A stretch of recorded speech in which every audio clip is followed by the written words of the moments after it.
back online, Angela. That was an energizing intro. It's an epic intro, you know. People need to get hyped up. How are you? I'm doing great. Energized, good to be here. Thanks so much for inviting me onto your show. Awesome to have you here.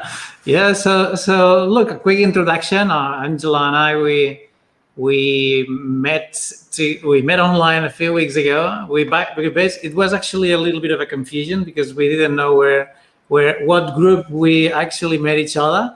We booked a call because we liked the energy. We were having some fun with a post in a group actually, and we liked the energy from each other. I had a look to her profile. I'm like, well, this chick is crushing it, and let's connect. And here we are. And by the way, I always forget to say that we are streaming live on YouTube, on LinkedIn, and also in the Unstoppables group. So if you're watching, type below where you're watching from. And if you're watching live, say live and give us some beautiful compliments and smash the love button so we can feel the support. And let's do that. So Angela, you are in the UK, right? What was that? Sorry. You are in the UK right now. Yes, that's right. I'm in the UK, but originally Australian, mixture, but currently in London. Oh, I didn't realize you were from Australia. Did you tell me that? Do you know what? I realized when I looked through your LinkedIn that you also have some connection with Australia. So we should talk about that offline. But yes, I'm from Australia. Totally. So look, topic of today, it is about building brand authority. And what the hell is brand authority? Some people might ask. And the thing is that this personal branding and online branding and all this sort of stuff, it's become like the thing that cool kids do. And I feel like a lot of people think that this is just something for entrepreneurs. And I've always been fighting this battle that it's like, entrepreneurs versus the 9 to 5. And I just want to break through this. I think there's a little bit of BS in there because 9 to 5 is not evil. Entrepreneurship is not the golden gates to heaven, you know. So it's important to understand that. Look, hey, you might be a good fit for corporate and for 9 to 5. That's awesome. Entrepreneurs could do nothing without people in 9 to 5. So there's no one more important than the others. And now because of COVID, we all had to be more online and work online and work remotely. And now it's kind of bringing awareness on how to handle the online game properly. And I know that you were in your 9 to 5, you stepped out from 9 to 5, and now you're helping people do the same, which is freaking amazing. And one of your strengths is in personal branding and building brand authority. Mm-hmm. So that's right? Is that right? Yeah, that's correct. Awesome. So look, I'd like to know who is Angela Tsai. So yeah, would you introduce yourself and let us know who are you? Yeah, sure. Would love to. So first of all, thank you already. You gave some background and also a great intro already. I would say that really for the most of it, I'm kind of an unraveler of the mess in people's minds. And very often this is something quite key to personal branding, because especially when you come from a long career in corporate, you had a 9 to 5 job, or even that you're just starting to go into business for the very first time, you don't really have so much that clear sense of self. In the majority of cases, you have the rare kind that are just like, from a young age, they knew what is their mission and they've been chasing it relentlessly from the age of 5 or something like that. But the majority of people don't fall into that camp. And for a lot of people, when they start out, especially when they had a long career in a 9 to 5 or corporate, they have allowed other people to kind of define who they are and what is their track and what is their identity and what is their path. So it's a lot of mess to try and unravel the things that are not them, the things that are actually them, and make it something that is going to be meaningful for them. So yeah, I would say if I really think back and in a nutshell, what I do, I can say, yeah, I'm a branding and marketing strategist, you know, all of these things that sound very generic and don't actually mean anything.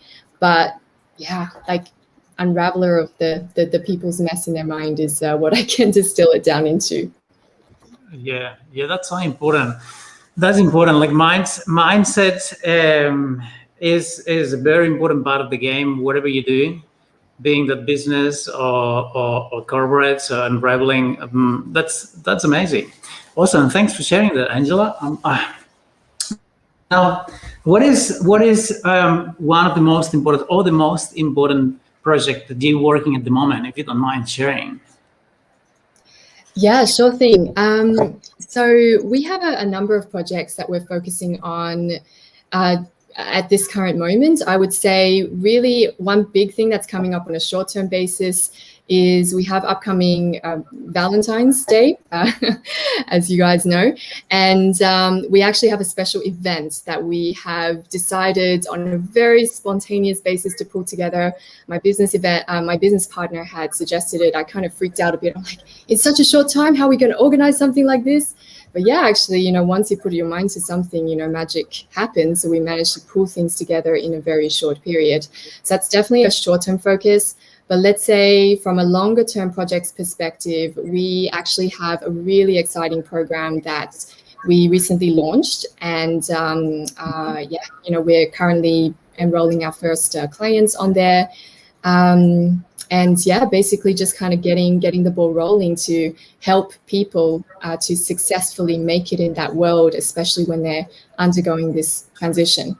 And not for people who are like, you know, the objective is really not about getting people to leave the 9-to-5. That's not the objective, because, you know, as you rightfully said, some people, they suit the corporate world and they have a fantastic career track, and some people, they suit this different style of life. So for the ones that really have committed to make the shift, then we enable them to be able to do that successfully. Absolutely.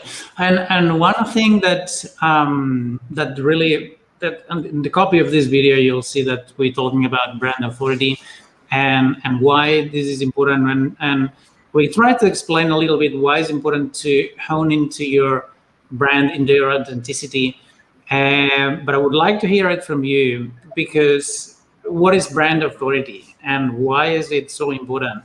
And I'm gonna do like a little spoiler, and it's one of the reasons why some entrepreneurs fail to push forward and succeed. And I would say is probably the biggest reason why people in corporate struggle, the ones that are struggling in corporate. And it has to do with brand authority. So would you explain, please? Yeah, sure. So brand authority, really in a nutshell, is about standing confidently in what you do, having that really crystal clear understanding around what you do, and having the confidence to communicate that. And of course, you know, ultimately with the goal that people start to see you and acknowledge you as an expert in your field. So yeah, like that would be the most purest, simplest way I would define what brand authority means. Yeah, awesome. Yeah, to me, it's yeah, you said something important, which is like honing into your authenticity and being, you know, like being who you really are. Because a lot of people would, and I'm talking from my own experience, of course, but when I was in corporate, and one of the things that I was being so unfulfilled, one of the reasons was because I had to be someone who I was not. I was playing a role that it wasn't who I was. Am I making sense? So I wasn't being authentic. I wasn't doing the things that I was doing out of a place of this is who I am, and I'm doing that because it's fulfilling. And you see entrepreneurs, especially the people who are online these days, because it's very easy to fake it till you make it sort of thing online. And you see a lot of people taking selfies in front of private jets that they will never own, and trying to pretend that they're flying a business or that they have, and it's completely BS. And they do it because they think that's the way to become successful, or to pretend that you are someone who you're not. And it's actually actually the other way around. You need to understand who you are, where you are, and own it and be authentic. And this is to me, that's your brand authority, right? Owning who you are fully. Absolutely. Actually, one of my business mentors, he had a really good way of framing this, which is the fact that the majority of people, they think that they first have to have something before that they're able to do like different things in order to become a certain thing and start to call themselves as an expert or, you know, an authority in their brands. But really, the way that you need to build brand authority is flipping that around, that you actually first have to build that, you know, really within you. So you be, and because that you're feeling that so strongly and that is at the center of who you are, you gain the confidence and the belief to be able to do the things that you need to do in order to actually have that brand authority. So it's flipping it around. So I very much recognize what you say. And I think the other thing that I will add to that is, I mean, Carlos, you'll know this because I know your background is also from corporate. It's a very presence-driven type environment where very often, you know, you're used to carrying carrying a lot of, you know, just like thinking about how people are going to perceive you, and you have this certain polish that you hide behind when it comes to presenting yourself in the corporate space. And that's really something, especially when you go into business, like people want to see who you are, and it's often a process to strip that away. Yeah, that's true. And you know, one of the things that, since I'm doing what I do and I'm teaching my clients and helping them realize that they're valuable and that they need to ask for what they deserve when it comes to charging the clients, and ask them to charge not for your time but for your value, the value that you deliver, and believe in yourself and all this other stuff. I feel that when you're in corporate, we don't really understand that our bosses, our companies are paying us for something that we're doing. And we feel like we owe them because they're paying us. We need to be thankful because they're paying us. Well, no. The thing is that they're paying you because what you're doing is valuable. And most of the time they're underpaying employees because employees become a commodity more than an asset for some businesses. So what I'm trying to say is, if we went to work, if we went to our 9 to 5, owning who we are, understanding that what we do is valuable and that we are actually getting paid to do the great job that we're doing, then it would probably be different. But the thing is that we're all scared. We're all afraid, I'm gonna piss off the boss. I'm gonna make something they're not gonna like. Hey, you're getting paid to do a job and to be yourself. And if you cannot be yourself and you need to pretend that you're someone else and do something that is not aligned with who you are, then you have a problem. And then is when stress, anxiety, and all this sort of stuff comes up. But I think we need to flip the script, because we as entrepreneurs, we know that we are valuable and we do these cool things. And then we're working for someone else, we feel like we're less, right? So we need to change that. And I think if we learn this concept of brand authority and we integrated that into our daily lives, no matter what we do, I think everything would be much different. Yeah. Including corporate. Yeah, you touch on something really key here, Carlos, which is about that sense of value in terms of what you do. And I think, you know, one of the biggest challenges that I find for my clients, and I'm sure you go through this as well, is you're teaching them how to price what they do and also evaluate what they do, is a lot of the times people are not used to valuing the you know, I don't want to say the work that they do, because that diminishes, you know, actually what it is, the type of value and also the results that they're able to give. And I come from consultancy, so I spent bulk of my career actually working across multiple different industries doing strategy consulting. So I'm very used to having my time charged out. But of course, my time being charged out to, you know, deliver a certain project or provide a certain area of expertise, that isn't the actual value of what the end customer or the client in this case is actually getting, because that is something which is being packaged as a whole, you know, and sold to the client as a project. So very often when people leave from that world and now need to do this themselves, they aren't used to it because they have essentially had a price tag attached to them, which was their past salary.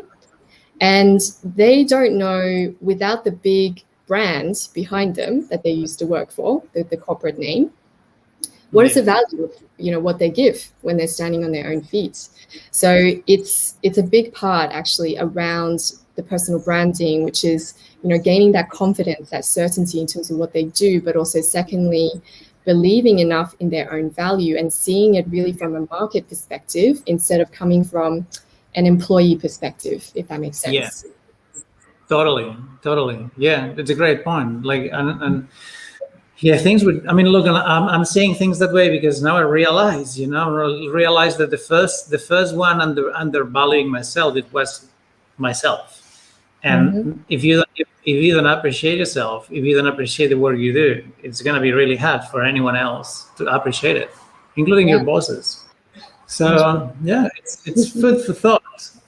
So hey, what would you like to be remembered for? What's the impact that you want to make in the world? Yeah, so funny enough, I would say really the impact that I would like to make in the world is through other people's impact.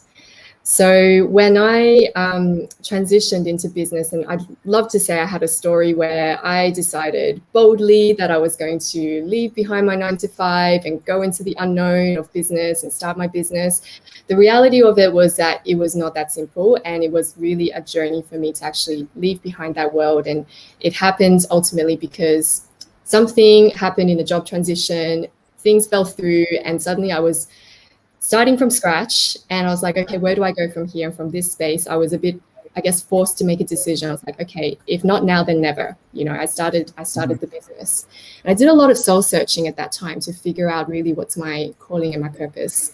And I discovered that the one thing that has always drove me, both in my corporate career, but also now in business, is making impact by essentially enabling others to discover and also make their impact. So if there's really one thing that I would love to be remembered for, is the fact that I never let people let themselves down, and that they either because of fear or because of lack of belief or simply being lazy, that they let down their own potential, and that I'm able to, you know, help them to bring that out so they can actually make their footprint in the world. Beautiful. I love it. Yeah, it's a compounding effect, right? Like it's a ripple effect. You impact someone who have live a better life, that's going to impact someone else, and it never stops. So we've got Muhammad.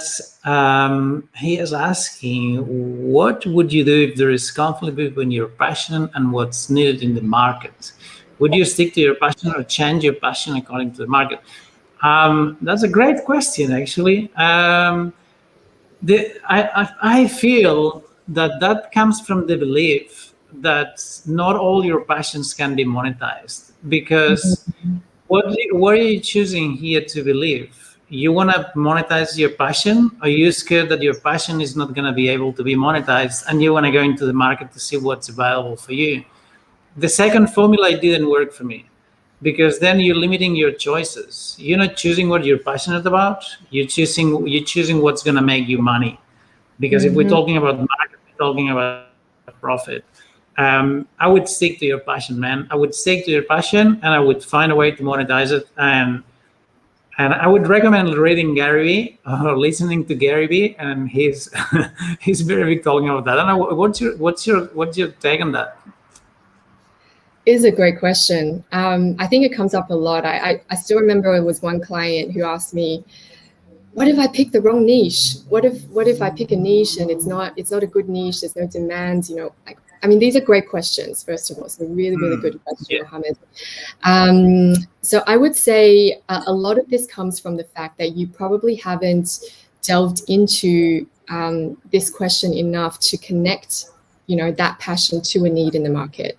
There's a need out there. There is a need out there. It's about, but it takes some discovery, you know. So have a think about the passion that you have, and really, I would say go and explore in terms of what people appreciate you for when you are actually using that passion, and also, see if there you can connect what is at the root of that in terms of the value, the market value that you have. Yeah. Look, I would add to that there is not a one size fits all kind of answer, and I don't think we can give Mohammed tell him what to do. But what I wouldn't give up is on your passions, and try to adjust your, because when you change your passions, they stop being your passions. What you're doing is trying to find the profit, and this is the biggest mistake that I made. Well, if I had known this when I was 17, I would have chosen something that was going to make me happy, because I changed happiness for profit, and I did something that I never worked on. I got an engineering degree, and I never worked as an engineer. And I'm not going to say it didn't serve me at all, because that would be a bold lie. But honestly, I would have made, my life would have been completely different if I had followed my dreams and my passions instead of profit. So we got Veronica Natsia from Canada. She says that's valuable. Thanks, Veronica. And so Mohammed says, my passion is to explore thoughts of different people of different mindsets around the world. So how can I monetize this? Oh man, you're doing good questions. I don't think this is a question that we can go deep into responding here, because at the end of the day, this is your passion. So now there's going to be a lot of things that you can do to fulfill this passion, and it's going to depend on your predisposition to travel, on your preference when it comes to, I don't know, living in different countries. I don't know. I mean, it's too complex, I think, to give you an answer that you can take home. But feel free to reach out, man, on LinkedIn. I see that you're on LinkedIn, so feel free to reach out. I'm happy to give a hand. Awesome. I don't know if you have a better answer than mine.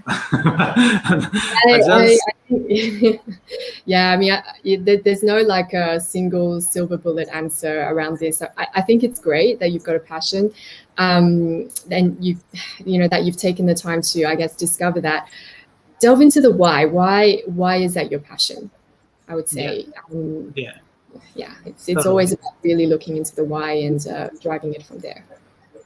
Look, keep asking questions, and if you ask the right questions, you'll find the right answers. And sometimes in my case, I didn't ask many questions. I said, well, I was talking to my dad, and my dad said, oh, son, this is not going to make you money. I'm like, okay, I'll choose something else. And that was it, right?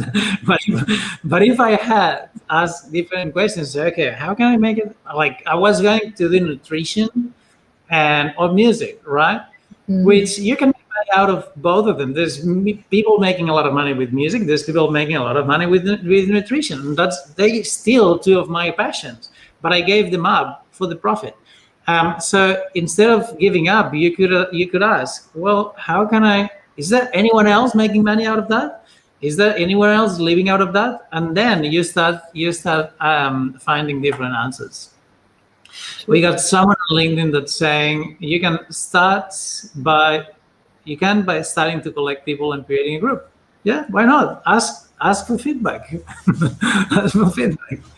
Awesome. So Angela, what is your one killer piece of advice that you would give to everyone watching here? One killer piece of advice. Gosh, gathered so many of these since I started my business journey.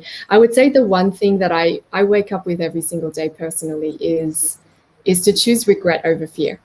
And what I mean by that is be driven by that. Be driven by that. That you rather than the things that you are afraid of right now, focus more on your regret of not actually taking that action, getting that result, and choosing that regret, or the pushing away of regrets over your fears. That would be for me the biggest advice. Totally. It's better. We got a saying in Spanish which I love, and there's another one in English that's very similar that says you only regret the shots that you never take. So I prefer to regret the things that I've done than regret not having done the things. So it goes on something like that, and I completely agree. Like life is short. Life is very short. Like I can't stress that enough. So you gotta do things. If you fail and you fuck up, great. That's life about. So okay. Ellen is saying, look at it as a path that will eventually get you to your destination. I'll take some time. Awesome. Thanks, Ellen. So one last question for you, Angela. This is usually the one that I like the most asking. I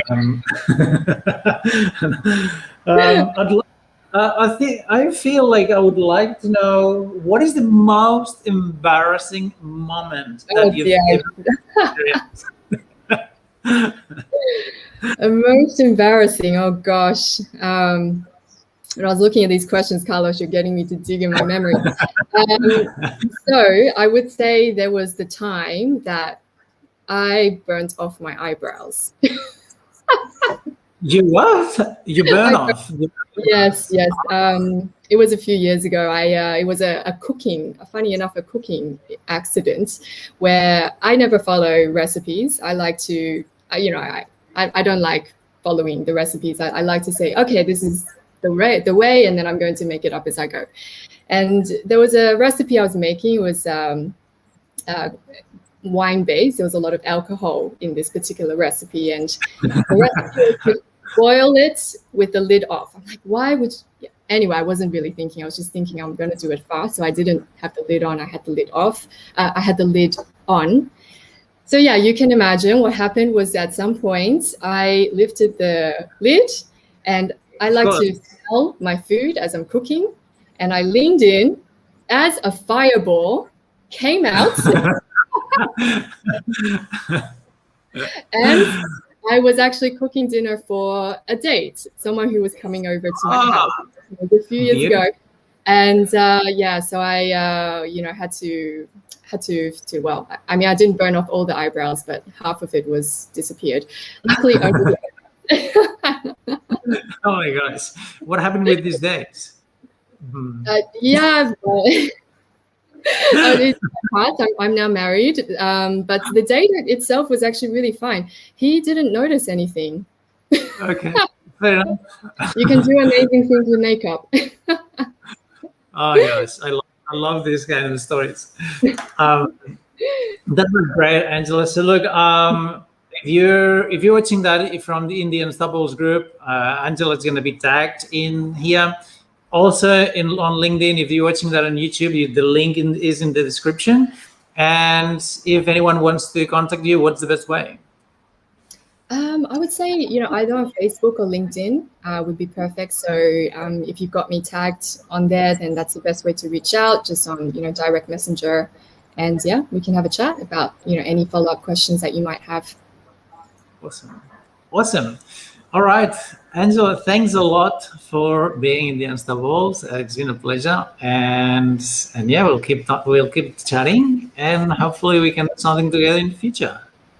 Amazing. Thanks, Carlos. Thanks, Angela. I'll see you later. See you. Ciao.